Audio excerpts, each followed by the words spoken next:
We hope you enjoy this episode of the Modern Divorce Podcast. But first, an important message for our listeners. Embarking on a new chapter? Zach Nutzman of the Darwin Wall team at Realty One Group is your go-to real estate expert in Arizona, specializing in guiding couples and families through their real estate needs while experiencing a divorce. Modern Law's trusted partner, Zach, brings expertise, confidence, and compassion to your real estate journey. Let him help you navigate this challenging time. Zach Nutzman, your modern solution in real estate.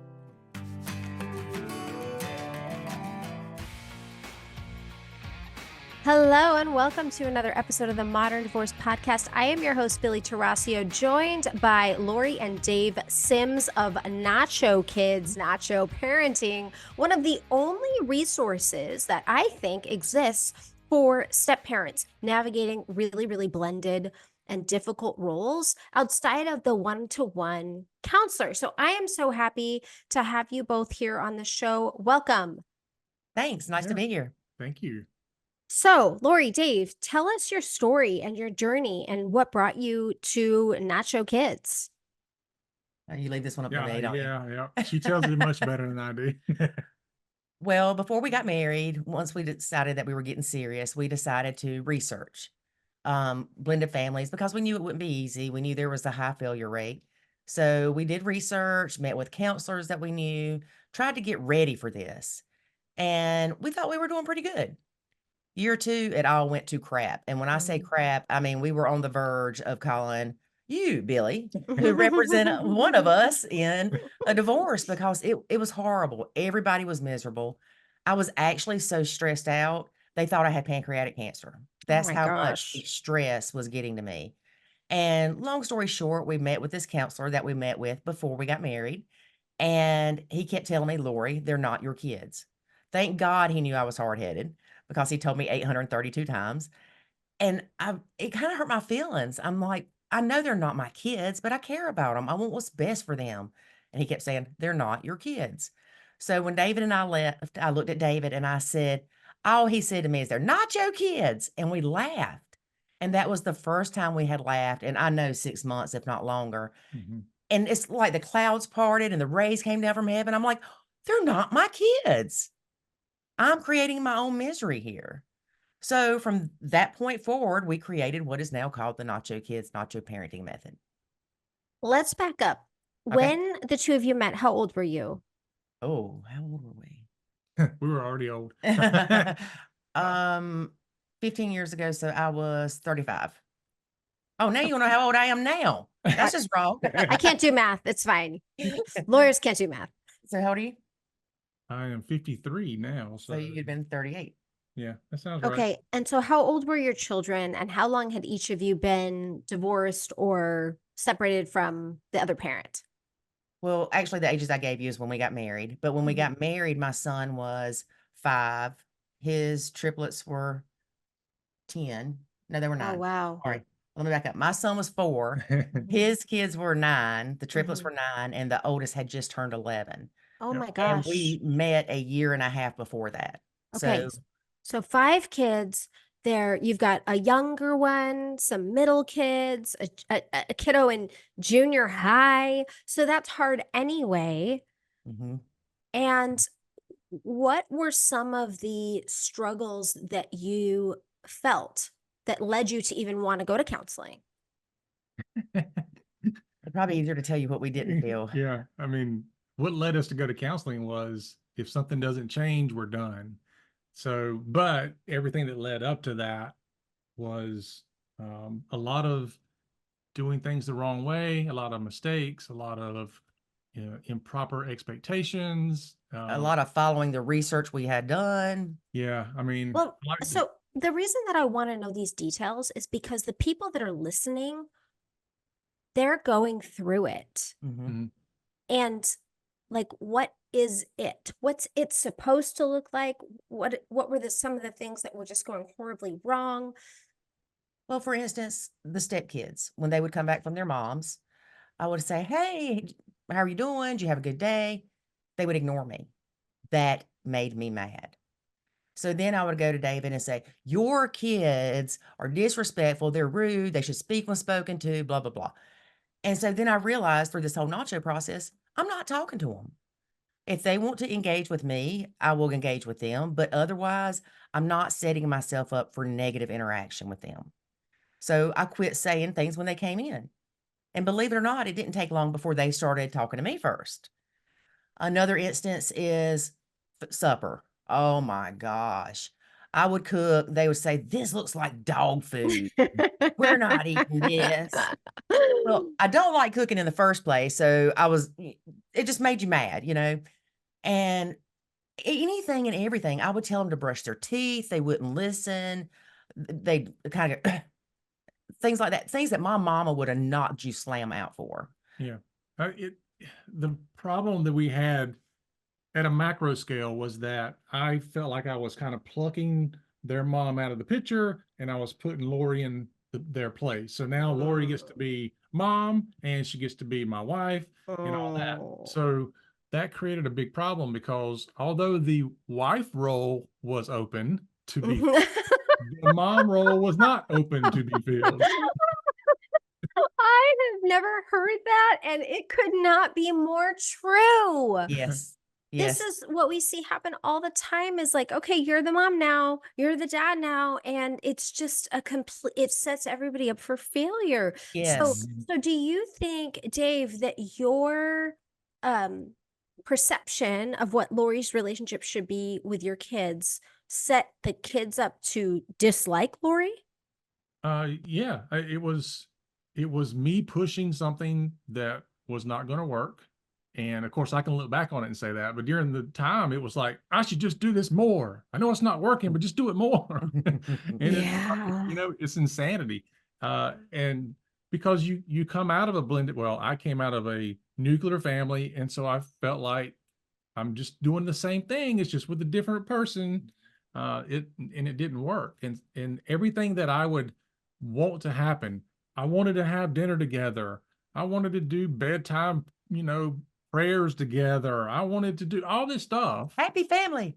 Yeah, which it sounds like that is not unreasonable, David, that you would want those things. Right. And you can have those things, but in the very beginning, when there's not that relationship there, and people are going, where do I stand in this new dynamic? And what role does everybody have? And oh, by the way, my mom says I shouldn't like you, and all this other stuff's happening. It's so complicated. Right. And we also had the factor of his parents live near us Oh yeah. and his sister. So the kids would go down to Mama's house and complain about Lori. They'd go to his sister's house and complain about Lori. So, and David says it's the victim mentality, which really made me angry. He But said you were being the victim yeah, because I'm like, everybody's against me. and you that's were what it really the sounds like. villain. Everybody made you the villain. Right, right. There you go. See? Yeah. So you're the villain. But I had sold my house, moved here 45 minutes away, pretty Wow. much dropped my life and came here. But we were trying to make a nuclear family, and that's what went wrong. And you can't force those relationships. And in the beginning, some of his kids, well, I'd say all of them were okay with us getting married. A couple of them were really happy about it. Mhm. And the one that was the happiest about it ended up being the one that was burn Lori at the stake ringleader. He just completely turned and was like, "We've got to get her out of here, y'all." So it was a team effort for them to try to get me and my son out. Wow. Yeah, you got to think about it this way too. When she came into the picture, I've been divorced, I don't know, a year and a half or 2 years. So not terribly long, but it was long enough for me to say, this is going to be a bachelor pad where everybody could just come in and go wild and crazy, and it's going to be fun all the time. And the kids were bouncing off the walls. And for me, I was like, this is great. And it was great because I was going through that phase where I felt terrible for my kids. Like you Yeah. have to endure a divorce and you're having to endure going back and forth. And, what in the world can I possibly do to make your lives better because of all this you're having to go through because two people, can't be together. And so I was overcompensating for that. And here comes Lori, and she's like, okay, enough of that. Calm down. Yeah, don't jump on my couch. Don't run through the house. Yeah. And so- you are probably like, can you come in and fix this? Because this is a disaster. Like, it was fun. I was overcompensating. Can you fix this? it wasn't even that, can you fix it, as much as a lot of it, I just said, I don't see a problem with it. Oh, okay. You All right. know, So it's that's the like, other thing. okay. Like, everybody's got different standards. Right. Yes. Yeah. And it's really hard when the biological parent is more permissive than the step parent. Mhm. Yes. Yeah. Especially as stepmoms, especially, we come in, we're gung ho, going to save the world. Everybody's going to be going to the dentist on time. The house is going to be clean. Everything's going to be perfect. You know, Captain Save a Kid. And it doesn't happen that way because the kids are like, whoa, wait a minute. Who Yeah. are you to come in and start telling me this stuff? And then when David didn't agree with something, it just flabbergasted me because I'm like, how do you think it's okay for them to sit at the table and slurp spaghetti and it just splatter everywhere? That's not okay. That's how you eat spaghetti, Lori. Well, that ended the family dinners. That's when I quit eating with them when they had spaghetti because I could not do it. It was too much of a stressor for me. And I had to figure out through this nacho process, what can I do to lower my stress? What can I do to handle these triggers if I can't avoid them? And what can I do to just make this better for everybody? Yeah. You know, Billy, the road of good intentions is paved with stepmom tears. Oh yeah. Oh yeah. It's such a difficult role, but I do want to talk about one of the things you said. Everybody was excited for you to get married. Whatever that relationship dynamic looked like before marriage was very different than after marriage. Mhm. Yes, Why? I think that's very common, but why? it's very common. Anytime there's a major change in the blend, it's a reset. And so David and I didn't live together before we got married. But even if we had lived together before we got married, when we got married, that would have been a reset for the blend. Having a kid creates a reset, things like that. But I think it was okay, this is my house too. I have say now, and I am your stepmama. I have papers on you, which you know we have no papers on stepkids, but I have a paper that says I have as much authority in this house as your dad. And Mhm. this wasn't a thought process. Right. And I think what happened was, say the first 6 months, I was easing into that. Sure. And then by a month, by a year, I'm just like they're my own kids. You need to pick that up. You need to pick that up. You need to go do your homework. You need to go brush your teeth. And you got to think there were so many kids that I was Yeah. constantly on somebody's butt, just Yeah. constantly. Were Yeah. you a stay-at-home mom, Lori? No, ma'am, I was not. But it sounds like you were doing most of the parenting. Yes, ma'am, I was. Why is that? Because that's how it's supposed to be. You grow up as the woman takes care of the house and the kids, and the man brings in the money or whatever. And David would say be working in the office. He's owned his own business. So he's working in the office and the kids are supposed to be doing homework. And in the beginning, I would text him and say, you might want to check Ethan. He's not doing his homework. That was the start of the nacho. Then I realized, you know what? That's not my role either. You need to do that. So this whole creation of Nacho Kids, it took me a year to do what we have now as the Nacho Kids method. Yeah. I think one of the mistakes we see, and I certainly did it, is that oftentimes the man in the relationship will abdicate his parenting role to the stepmom, which causes problems. And sometimes even when faced with, you shouldn't do that, a lot of men are like, oh, well, what did I marry her for? And it's, it can be a tough conversation to have, but Well, it's a good question, right? What did you marry her for? Were you yeah, looking for a babysitter or a nanny? exactly. Really, and I'm not saying this in regards to a disparagement against men, but that's when you're looking for a partner, you're looking for someone that'll be a good role model for your kids and things like that. I mean, I look for that with David, but with men, I'm looking for somebody to take over all of this. Yeah, it kind of depends a lot on the previous relationship. So if they were in a You told me relationship, she didn't do anything. If they were if they were in a relationship where, let's just say female took over all those responsibilities, then they tend to kind of, revolve back to that when the dust settles and the new stepmom is in place. But it could be other things too. Oftentimes we see the stepmom come in and the stepmom just says, throw it on me. Come on, bring it. I'll get it. I'll do Right. it. I'll be happy to help you. And I'll take them to school and I'll pick them up from school and I'll do dinner and I'll do this. And then about a year in, they're like, oh God, what have I done? Yes. Mhm. Yeah, just Mhm. shoot me. And Billy, I don't think a lot of people understand the stress. And I'm going to say step parents because there are a lot of step dads that go through this, Mhm. that this creates, especially if you moved into their home. That's a big factor. I can't tell you how many times I sat on the front porch crying thinking I had screwed up my son's life. Mm. And if I wouldn't have sold my house, we'd have went back, no doubt. So Mhm. I didn't have an easy out, I guess. So we're going to work through this because I'm not uprooting my son again. And then there's the age difference with the kids. I went from one sweet little baby boy, our house was calm, to moving into Mhm. a zoo with a bunch Mhm. of baboons. And it was different because when they would pick on him, I would instantly jump into protective mama bear mode. But through this nacho process, I learned I had to let them build their own relationships too. And I had to let my son learn to take up for himself because I'm not always there to save him. And so once I realized that, I'm like, wait a minute.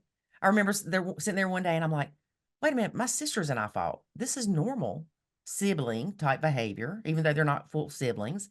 I'm like, and that's some of the best memories we have is beating the snot at each other at Christmas.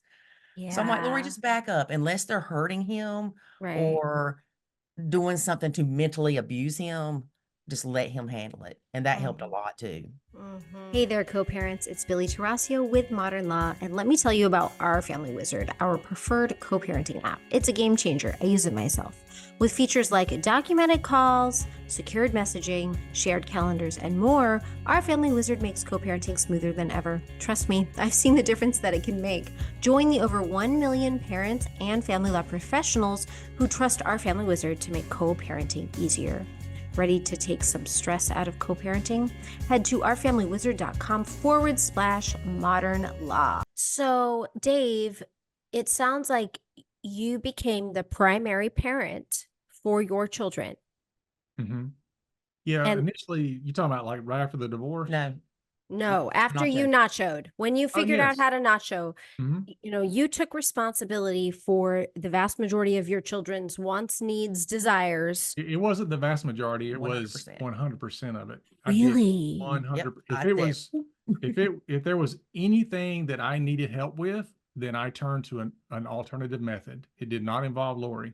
Yep. Wow. Not at all. Not for at least a year because we had to completely dismantle everything and start all over. And we had to heal. Yeah. It took us a year for everybody to kind of heal from what had happened. Yeah. And at the time I had a job where I had to get up at like 4 o'clock in the morning to go to work. And so instead of Lori taking the kids to school, guess what? I'm calling, hey, mom, can you take them to school? I would be able to pick them up, but anything that I needed that like I would cook dinner from it's like if they were here that week, then I was the one in charge of dinner.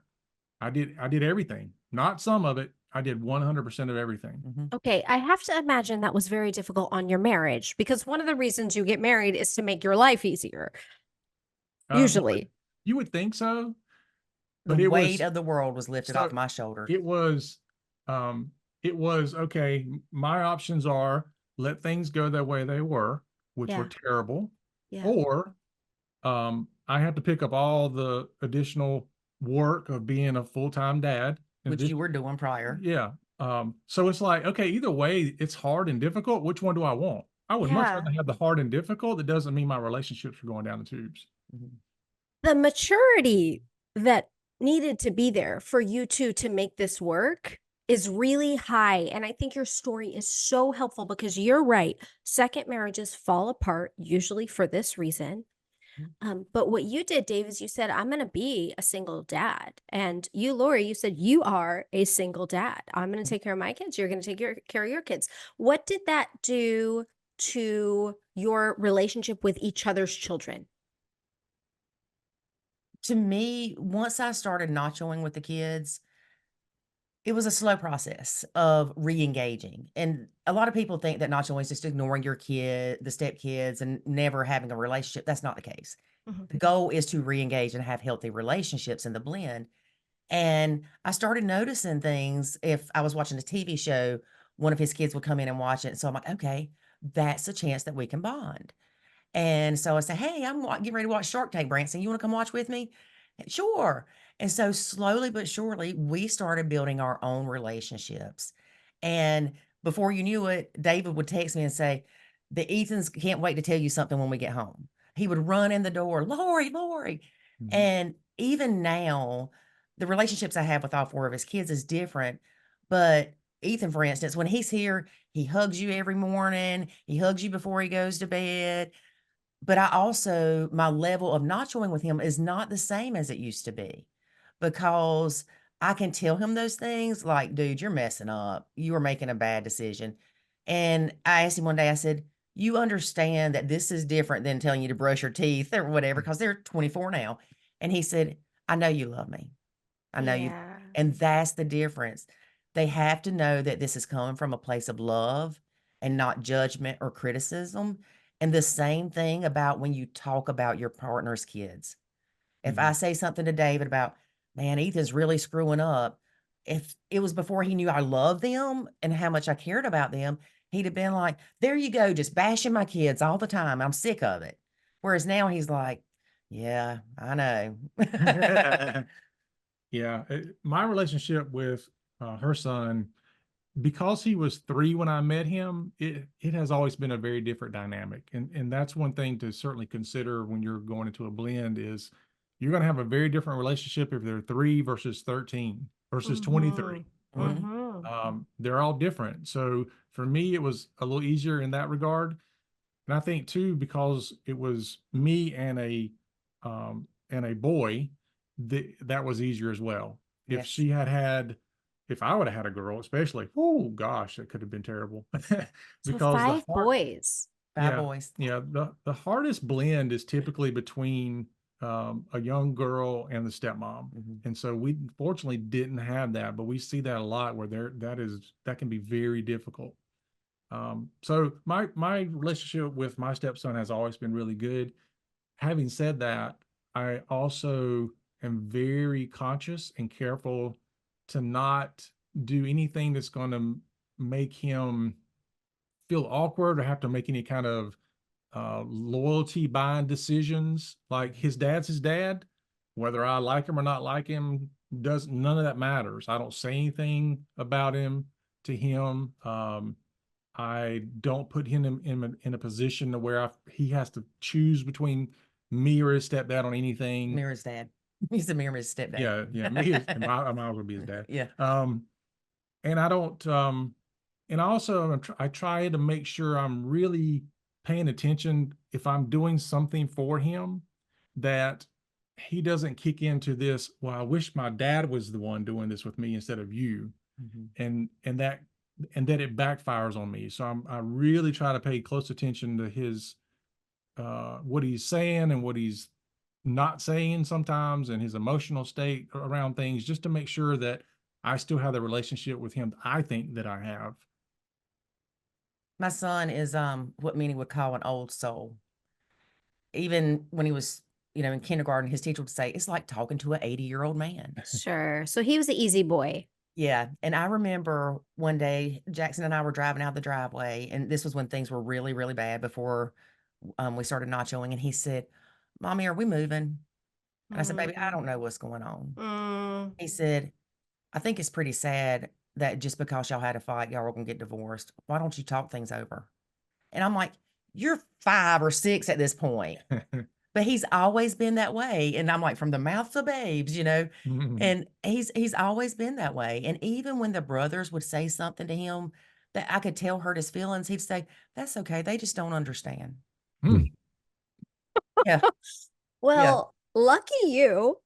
Yes. Let's treasure that little boy who's probably Oh, not a little boy anymore, right? no, How old is he now? he's 19 So and he he's had insight. He knew that what you two had was worth saving. And Mhm. I, I don't think, I think it's worth us repeating one of the things you said, Dave. Your relationship, you were going to be a single dad either way. Mhm. You were going to be a single dad without the person you loved living in your home or with her living in your home. And you Mhm. stepped up. I think so much of this falls on dads stepping up and stepmoms stepping back. Do you find that when you're counseling people? yes, Oh yeah, absolutely. 100%. Mhm. And something that a lot of people don't understand too, I would help David in other ways. So, for instance, if I saw he was struggling with getting the kids ready to go somewhere, and I saw David's coffee sitting there and his keys, I would take them to him. So that way I'm helping him, but I'm not interfering with his parenting or raising his kids. Yeah, she's not taking over responsibilities. Right. And some people say, well, I don't have an option. You know, he works out of town all week long, and I have to get him to school. I mean, if that's the case, and you have no other option, and then do whatever it is that's going to work for you. And kick into babysitter mode. Right. Right, Yeah, mentally, you can kick into babysitter mode right. and Mhm. take the emotion out of it, Yeah, and tell yourself, "I'm doing this for my partner, not for this youngin that's driving me crazy." right. I don't have a responsibility to fix the kid. Mhm. Right, I have a responsibility to be a good partner and help them out. Yeah. right. And it just Yeah. feels different. Yeah. Yes. So But tell, I'm not kidding when I tell you the weight of the world was lifted off my shoulders when we started doing this because, again, I was so sickly. I was close to suicidal oh because, again, I man. felt like the weight of the world was on me. I felt like I just screwed up everybody's life and everybody would be happier. I remember asking David, I said, Mm. you, what did I say? You'd be happier if I had a car crash and died, wouldn't you? And he was like, I no. was like, depends on whose car you're driving. He's like, "No," and he's like, "Why would you say that?" And I'm like, "Your kids hate me. You don't want me here. Your mom don't want me here. Your dad," he was kind of a neutral party as far as I knew. "Your sister," I mean, it's like coming to a place where everybody hates you. And he was like, "No." And then I think that's also when I realized, wait a minute, mentally, I am not in a good place. Right. I have got to do something.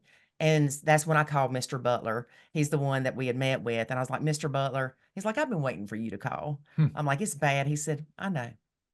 And so we went and met with him. And then that was, how things started. But, Yeah. and it's, if you question stepmoms, especially the number of stepmoms on anti-anxiety, antidepressant medicine that are suicidal or have suicidal ideations, it's high. Yeah. It's because they feel like they're alone. And you don't wanna go tell everybody, "Man, my life's just screwed up. It's a hot mess. My husband doesn't want me there because his kids don't want me there."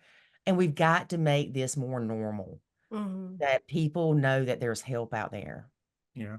Yeah. And for me, I had to go, I literally set everybody down that was except for the exes, of course, but I went to my kids, I went to my parents, I went to my sister, and her family. I set everybody down individually and was like, look, we're struggling here and we're going to make this work. And here's what I need from you to not be part of the problem. And I had to have those tough conversations because everybody was part of the problem. Mhm. Gosh, this is going to be one of the most valuable podcast episodes. I'm just calling it right now. You are preaching truth Yes. when it's so rare. And so people, blended families are struggling in silence, feeling isolated, or just bitching Yes, constantly. Mhm. constantly. And what you're showing people is there's a way forward. Yes. So Mhm. tell me about the resources that you offer. Okay, we've got our Nacho Kids podcast. Most of our people on our podcast are just normal step parents that are anonymous that share their story. And then we have, like, we've had you on there, we've had several therapists, and other famous people. And then we have our blogs on our website, nachokids.com. And then we have a TikTok thing, which I don't do crazy videos on TikTok. I need to be inspired by you, Billy. I And like your TikToks. They're good.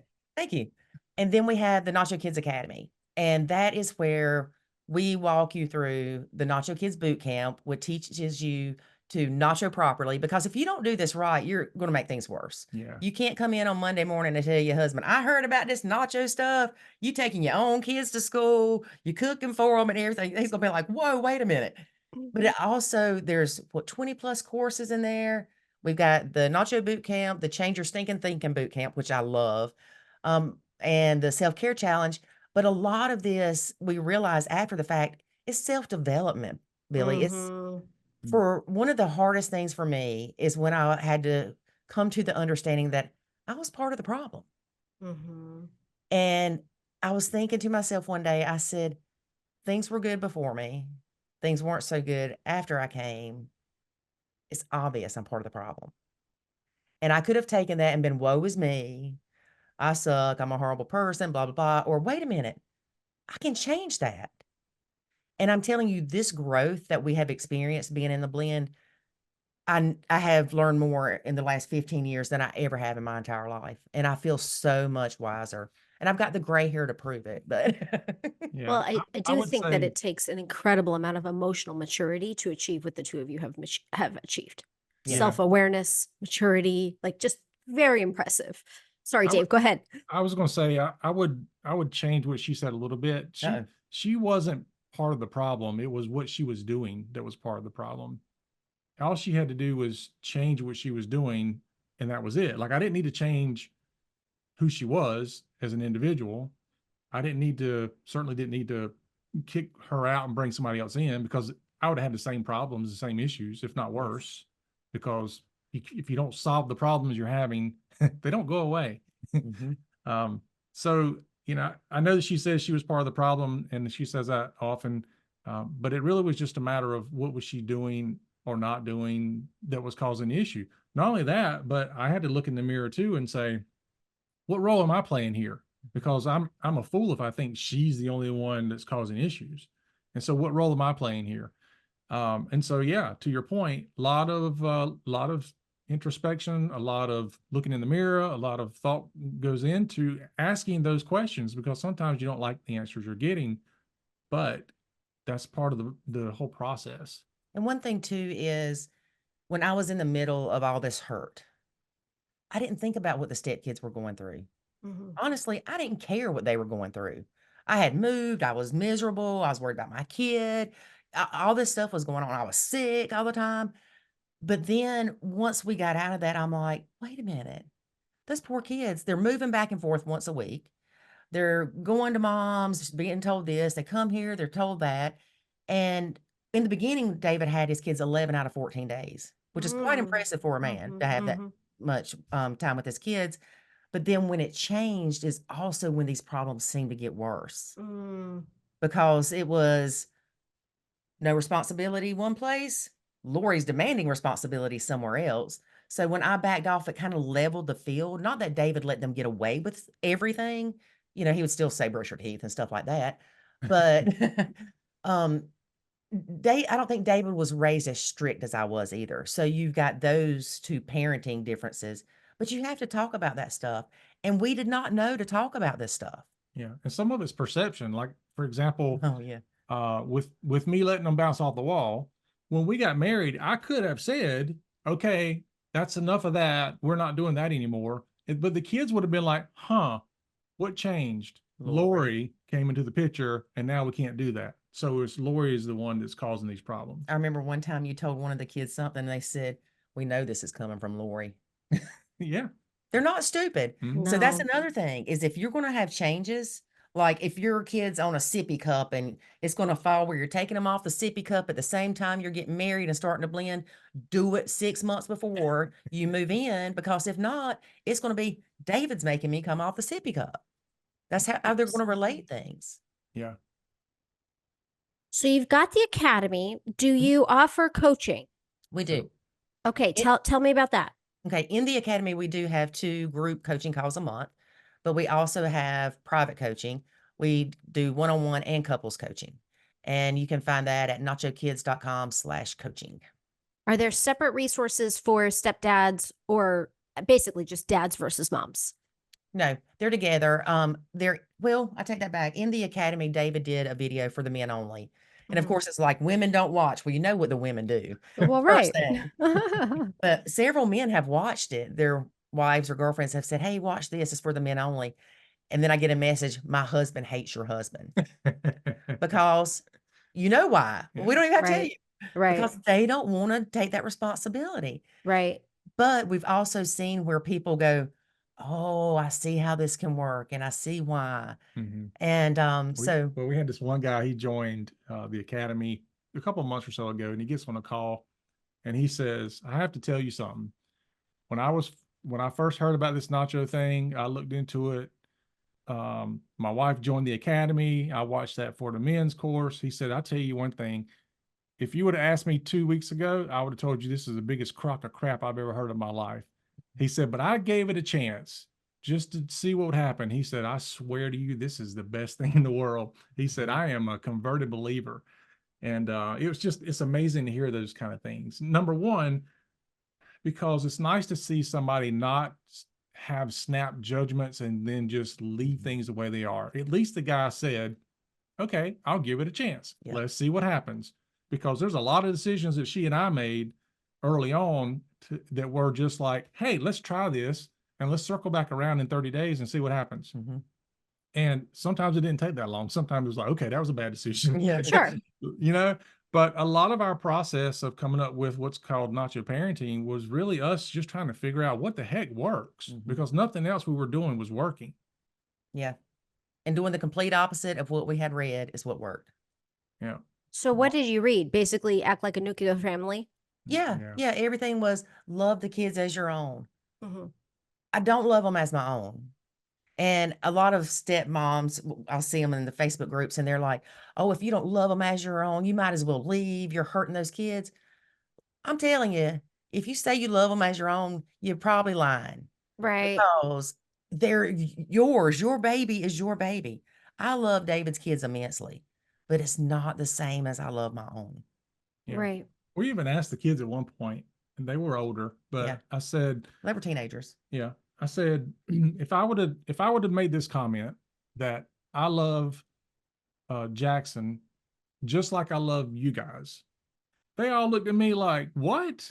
Like, no, we're your kids. Right. That's no, you can't do that.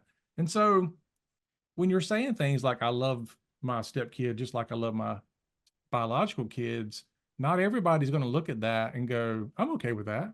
I Some of them totally are. agree. Yeah, I totally agree. I think sometimes like it's really important for parents to make sure they are showing their children preferential treatment. It's important because, your children might feel left or they might feel like replaced or whatnot. And you want them to know that that's just not the case. Yeah. That this is yeah. still a primary important relationship. It's not interchangeable. You can't just plug another kid in. Yeah. Right. And just like when we got married, my son's relationship and I was great, but I wanted to try to build this relationship with his kids. So in hindsight, I'm like, I'm not spending as much time with my kid because I'm worried about his kids and they hate me. And so I'm trying to fix that. And so then I started having that guilty parent syndrome of, well, I'm not paying attention to my own baby. So then you go through that whole mess, and it's an emotional roller coaster. And if you can't figure out where you get on and get off of the roller coaster, then it's just a continuous ride. Yeah. The thing that I think helps people put it into a visual perspective is if you use like a Venn diagram and you look at all the different relationships that are going on. So you've got me and my kids, then you've got Lori and her kid, then you got me and Lori, and then you got Lori and my kids, and me and her kids. And then if we would have had a kid together, there'd have been that dynamic as well. And so you got all these things, and they all cross over in different points, but they're all different. Yeah. So for us, we got to the point where I would go and take my kid somewhere, not her and not her kid. And that's important too. Yeah. So we would spend, family time together as that. And then she would take her son and go do things. And then sometimes she and I would go do things and not include the kids. And so, And we did things all together. oh yeah, and we definitely did that. And so people would look at us and go, what? You went and did this and left her and her kid at home? And I'm like, yeah, because we're two different families that are blending, and that blending process takes a while to happen. And so it is very important for me to maintain a healthy relationship with my kids, as well as it's important for her to maintain a healthy relationship with hers. And the more we allow that to happen, the more the kids were appreciative of that. And it was a positive interaction for them on her behalf, because they were like, oh, she's not trying to monopolize his time. She's letting us spend time with dad. She's not as bad as everybody says she is. Man, I've really enjoyed this podcast. Thank you so much for taking the time to come on the show. Thank We'll you. have to do it again because we need more of you in this world. So we'll do it again. But if you all have enjoyed this episode, make sure to like it, download it, review it, share it with your friends. We all know blended families out there that are struggling. So pass this along. And then it's the Nacho Kids what's the website? NACHOKIDS.com. NACHOKIDS.com. And then there's the Nacho Kids Academy. It's NACHOKIDSAcademy.com. And we're going to give you an affiliate link, Billie. It's NACHOKIDSAcademy.com/Billie, Billie. We will get it out there. Thank you all so much and have a great day. Thank you. You too. Thanks so much for listening to the Modern Divorce Podcast. Remember, anything you've heard today or anything you read online is not the replacement for actual consultation with an attorney and does not create an attorney-client relationship. Even if you called in and we spoke to you, you were anonymous and we don't have your details and you have not become a client of Modern Law. However, we would love to speak with you, or you should seek out the advice of legal counsel or counseling or any other expert near you. And if you have an idea for a show topic or you need to speak with an attorney in Arizona, you can reach me at info@mymodernlaw.com.